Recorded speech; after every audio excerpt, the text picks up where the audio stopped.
Hello, എല്ലാവർക്കും ഒരു പുതിയ വീഡിയോയിലേക്ക് സ്വാഗതം. ഇക്കഴിഞ്ഞ തിങ്കളാഴ്ച അഥവാ ഡിസംബർ 2-ാം തീയതി രാത്രി ഏകദേശം ഒരു 9:30 മണിക്കായിരുന്നു ആലപ്പുഴ ജില്ലയിലെ കളർക്കോട് എന്ന് പറയുന്ന സ്ഥലത്ത് ഒരു ടവേര കാറും KSRTC ബസ്സും തമ്മിൽ കൂട്ടിയിടിച്ചത്. ഈ ടവേര കാറിലുണ്ടായിരുന്നത് ആലപ്പുഴ വണ്ടാനം മെഡിക്കൽ കോളേജിലെ 11ഓളം MBBS 1-ാം വർഷ ബിരുദ വിദ്യാർത്ഥികളായിരുന്നു. അന്ന് രാത്രി അത്യാവശ്യം നല്ല മഴയുണ്ടായിരുന്നു, റോഡൊക്കെ നനഞ്ഞിരിക്കുകയായിരുന്നു. അങ്ങനെ ഈ ടവേര കാർ ഒരു ഓപ്പോസിറ്റ് വന്ന കാറിന് വഴി കൊടുക്കാൻ വേണ്ടി പെട്ടെന്ന് ബ്രേക്ക് ചവിട്ടിയെന്നും അങ്ങനെ നിയന്ത്രണം വിട്ട് വണ്ടി സ്കിഡായി KSRTC ബസ്സിൽ ഏകദേശം ചെരിഞ്ഞാണ്, സ്ട്രെയിറ്റ് കൊളീഷനല്ല, ഏകദേശം ഒരു 70 ഡിഗ്രിയോളം ചെരിഞ്ഞിട്ട് KSRTC ബസ്സിൻ്റെ ഫ്രണ്ടിലേക്ക് ഇടിക്കുകയാണ്. നിങ്ങളൊക്കെ ആ CCTV വിഷ്വൽ ന്യൂസിൽ കണ്ടിട്ടുണ്ടാവും. അപ്പോൾ അങ്ങനെ അതിലുള്ള 11 പേരിൽ 5 പേര് മരിച്ചുപോയി. ബാക്കി എല്ലാവരും നല്ല പരിക്കുകളോടെ ഹോസ്പിറ്റലിൽ ICUയിലൊക്കെ കിടക്കുകയാണ്. മിക്കവാറും ആ ടവേരയുടെ സൈഡിലിരുന്ന 5 പേരായിരിക്കും മാരകമായ പരിക്കുകൾ പറ്റി മരിച്ചു പോയിട്ടുണ്ടാവുക. ബാക്കി വിദ്യാർത്ഥികളൊക്കെ അതിൽ 1-2-3 വിദ്യാർത്ഥികൾക്ക് ഗുരുതരമായ പരിക്കാണ്. ബാക്ക് സൈഡിലുണ്ടായിരുന്ന 1-2 വിദ്യാർത്ഥികൾ വലിയ കുഴപ്പമില്ലാതെ രക്ഷപ്പെട്ടിട്ടുണ്ട്. ഈ വാർത്ത കേട്ടപ്പോൾ തന്നെ ഭയങ്കരമായ ഒരു സങ്കടമാണ് തോന്നിയത്. കാരണം ഏകദേശം 5 ഭാവി വാഗ്ദാനങ്ങളാണ് നമുക്ക് നഷ്ടപ്പെട്ടത്. അവർ പഠിച്ച് വലിയ ഡോക്ടറൊക്കെ ആവേണ്ട ആളുകളായിരുന്നു.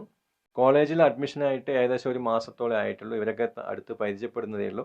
അങ്ങനെ ഫ്രണ്ട്സൊക്കെ ആയി അവർ സിനിമ കാണാൻ വേണ്ടി പോകുകയായിരുന്നു. ആ യാത്രയിലാണ് അവർക്ക് ഇങ്ങനെയൊരു ദുരന്തമുണ്ടായത്. അതിൽ വേറെ 2 പേര് ഇതിൽ നിന്ന് രക്ഷപ്പെട്ടു. കാരണം അവർ വൈകിയതിനാൽ അവർ ബൈക്കിലാണ് പോയത്. ബൈക്കിൽ പോയ കുട്ടികൾ അവർ ഈ അപകടത്തിൽ നിന്ന് രക്ഷപ്പെട്ടു. അവർ വഴിയിൽ വെച്ച് ആക്സിഡൻറ്റ് കണ്ടു, പക്ഷെ എന്നാലും അവർക്ക് മനസ്സിലായില്ല ഇത് ഞങ്ങളുടെ സഹപാഠികളാണെന്ന് അവർക്ക് മനസ്സിലാക്കാൻ പറ്റിയില്ല. അങ്ങനെ അവർ തിരിച്ച് മെഡിക്കൽ കോളേജിൽ വന്നപ്പോഴാണ് ഈ കാര്യങ്ങളൊക്കെ ഇവരുടെ സുഹൃത്തുക്കളാണ് മരിച്ചതെന്നൊക്കെ മനസ്സിലാവുന്നത്. വളരെ ദയനീയമായൊരു സംഭവമാണ്. ഈ ടവേര കാറിൻ്റെ കാര്യം പറയുകയാണെങ്കിൽ ന്യൂസ് ചാനലൊക്കെ ഇത് ഉപയോഗിക്കാൻ വേണ്ടി എടുത്തതാണെന്നും വാടക കൊടുത്തതാണെന്നൊക്കെ ന്യൂസുകളിൽ കാണുന്നുണ്ട്. എന്താണ് സത്യാവസ്ഥ എന്ന് അറിയില്ല. എങ്ങനെയാണെങ്കിലും 14 വർഷം, 2010 മോഡൽ ടവേരയാണ്, ഏകദേശം 2024 ആയിട്ട് 14 വർഷം പഴക്കമുള്ള ഒരു വണ്ടിയാണ്. അപ്പോൾ ഈ 14 വർഷം പഴക്കമുള്ള വണ്ടി ഇന്നത്തെ കാലത്ത് അത്യാവശ്യം സ്പീഡിലൊക്കെ പോകുമ്പോൾ ഇതിന് പെട്ടെന്ന് ചവിട്ടി നിർത്താനുള്ള ആൻറ്റി ബ്രേക്കിംഗ് സിസ്റ്റം ഇല്ല. അതുപോലെ ഇലക്ട്രോണിക് ബ്രേക്ക് ഡിസ്ട്രിബ്യൂഷൻ EBD ഇല്ല.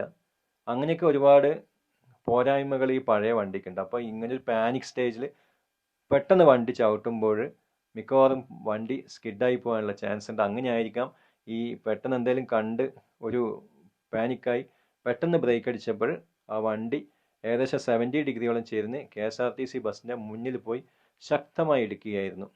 KSRTC ബസ് ഏകദേശം അഡ്വാൻസ് ആയിട്ട് തന്നെ ബ്രേക്ക് ചവിട്ടിയിട്ടുണ്ട്. പക്ഷേ ഈ ടവേര കാറിന് ബ്രേക്ക് ചവിട്ടി കൺട്രോൾ പോയി ആ ഏകദേശം സ്റ്റോപ്പായി കിടക്കുന്ന KSRTC ബസ്സിൻ്റെ ഫ്രണ്ടിലേക്ക് ഇടിച്ച് കയറുകയാണ് ചെയ്തത്. എല്ലാവരും ആ വീഡിയോ കണ്ടു കാണും. ഈ വണ്ടി ഓടിച്ചിരുന്ന ആളുടെ കാര്യം പറയുകയാണെങ്കിൽ 18 വയസ്സായ പയ്യനാണ്. അവന് ലൈസൻസ് കിട്ടിയിട്ട് 3-4 മാസമേ ആയിട്ടുള്ളൂ. അങ്ങനെയുള്ളൊരു പയ്യന് ഈ രാത്രി സമയത്ത് ഇങ്ങനെയുള്ളൊരു സാഹചര്യത്തിൽ ഈ മഴ പോലുള്ള സമയത്ത് വണ്ടി ഓടിക്കാനും വണ്ടി ചവിട്ടാനുള്ള ഒരു എക്സ്പീരിയൻസ് ഉണ്ടോ എന്നുള്ള കാര്യം കൂടി നമ്മൾ ചിന്തിക്കേണ്ടിയിരിക്കുന്നു. ഒന്നാമത് നല്ല മഴയാണ്, റോഡ് സ്കിഡാവാനുള്ള ചാൻസ് കൂടുതലാണ്. പിന്നെ ഈ 14 വർഷം പഴക്കമുള്ള വാഹനത്തിൻ്റെ ബ്രേക്ക് എത്രമാത്രം പ്രാക്ടിക്കലായിട്ട് വർക്ക് ചെയ്യുന്നുണ്ട്, അതുപോലെ അതിൻ്റെ ടയേഴ്സിൻ്റെ അവസ്ഥ, ടയറുകളൊക്കെ തേയ്മാനം സംഭവിച്ചതാണോ, അങ്ങനെ മഴ പെയ്യുന്ന ഒരു സാഹചര്യത്തിൽ കൃത്യമായി ബ്രേക്ക് ചെയ്ത് നിർത്താനുള്ള ഒരു കേപ്പബിലിറ്റി ഈ വണ്ടിക്കുണ്ടോ എന്ന് നമുക്കറിയില്ല.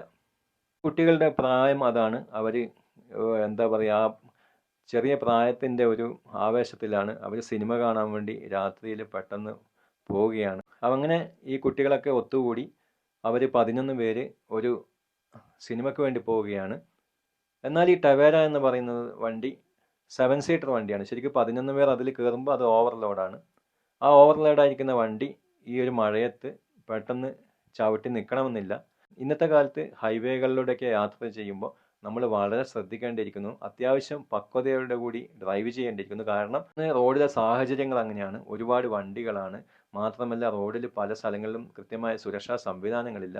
പല സ്ഥലങ്ങളിലും നമുക്ക് കൃത്യമായിട്ട് റോഡ് മനസ്സിലാക്കാൻ പറ്റാത്ത അവസ്ഥയാണ്. പ്രത്യേകിച്ച് മഴ പെയ്താൽ കേരളത്തിലെ റോഡുകളുടെ അവസ്ഥ നിങ്ങൾക്കറിയാം. എല്ലാവരുടെയും ബൈപ്പാസിൻ്റെ പണി നടന്നുകൊണ്ടിരിക്കുകയാണ്. പല സ്ഥലങ്ങളും പലമാതിരി ഡൈവേഷൻ, ഇന്ന് കാണുന്ന ഡൈവേഷൻ ആയിരിക്കില്ല നാളെ ഉണ്ടായിരിക്കുന്നത്. അത് കാരണം ഒരുപാട് ബുദ്ധിമുട്ടാണ് ഇന്ന് ഹൈവേയിലുള്ള ഒരു ലോങ് ഡ്രൈവ്. അപ്പോൾ നമ്മൾ ഈ ഹൈവേയിലൊക്കെ ലോങ് ഡ്രൈവ് പോകുമ്പോൾ വളരെ സൂക്ഷിച്ച് വളരെ ശ്രദ്ധിച്ച് നല്ല കണ്ടീഷനുള്ള വണ്ടിയായിട്ട് പോവുക. നിങ്ങളൊരു ലോങ് ഡ്രൈവ് ഒക്കെ പോകുമ്പോൾ എഞ്ചിനൊക്കെ പരിശോധിക്കുക, ആവശ്യമായിട്ടുള്ള ബ്രേക്ക് ഓയിൽ, എഞ്ചിൻ ഓയിൽ ഇതൊക്കെ ആവശ്യമായിട്ടുണ്ടോ എന്നൊക്കെ ചെക്ക് ചെയ്യുക. അതിനുശേഷം നിങ്ങൾ ഒരു ദൂരയാത്രയ്ക്ക് പോകുക. അതുപോലെ ഫ്രണ്ടിലുള്ള ഗ്ലാസ്സിന് വിസിബിലിറ്റി ഒക്കെ കുറവാണെങ്കിൽ നന്നായി ക്ലീൻ ചെയ്തതിന് ശേഷം മാത്രം രാത്രി ഡ്രൈവ് ചെയ്യുക. ഇങ്ങനെയുള്ള കാരണങ്ങളൊക്കെ കൊണ്ടാണ് നമ്മൾ അപകടത്തിൽപ്പെടുന്നത്. കൃത്യമായിട്ടും വണ്ടി നല്ല കണ്ടീഷനായിരിക്കണം. പക്ഷേ പഴയ വണ്ടികളൊക്കെ എടുത്ത് യാത്ര ചെയ്യുമ്പോൾ അതിൻ്റെ പെർഫോമൻസ്, ബ്രേക്കിംഗ് പെർഫോമൻസ് ഒക്കെ എങ്ങനെയുണ്ടെന്ന് നമ്മൾ കൃത്യമായി ചെക്ക് ചെയ്ത് നോക്കണം. അല്ലെങ്കിൽ ഇതുപോലെയുള്ള അപകടങ്ങൾ സംഭവിക്കാനുള്ള ചാൻസ് ആർക്കും ഉണ്ടാവാം. എന്തായാലും കേരള സമൂഹത്തിൽ വളരെ സങ്കടമുണ്ടാക്കിയൊരു വാർത്തയാണ്. 5ഓളം ഭാവി വാഗ്ദാനങ്ങൾ ഈ അപകടത്തിൽ നമ്മൾക്ക് നഷ്ടപ്പെട്ടു. ഇങ്ങനെയുള്ള അപകടങ്ങളൊക്കെ പരമാവധി സംഭവിക്കാതിരിക്കട്ടെ എന്ന് പ്രാർത്ഥിക്കാം. അടുത്ത വീഡിയോയുമായി വീണ്ടും കാണാം. Bye bye.